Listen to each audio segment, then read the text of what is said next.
I'm writing a story, a romantic comedy about a woman who, seconds away from getting deported, suddenly hatches the most cunning plan, proposes to her employee, and forces him to marry her.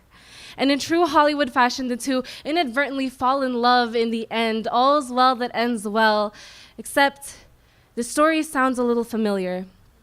I think someone might have already written it before, so I'll write another story about a man who mistakenly gets deported to Mexico, but is later rescued by the love of his life. And it's not long before the entire experience becomes just another memory to look back at and laugh at. All's well that ends well, except this one sounds familiar too.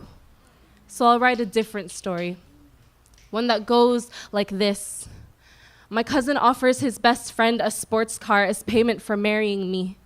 Tells him that she will live in Nashville with you and you can do whatever you want with the car as long as she gets her green card. In this story, I'm the one proposing, except it isn't rom-com quirky down on one knee. It's sitting in my friend's car midnight, sobbing, telling him I'd rather marry you than marry a stranger 800 miles away, asking myself how I ever got to this place. How 18 years of assimilation has earned me nothing more than the right to go back home anyway, back to a home I barely even remember because the only home I've ever really known never wanted me in the first place. In this story, I tell my mother that in the worst case scenario, my sister and I are all grown up now.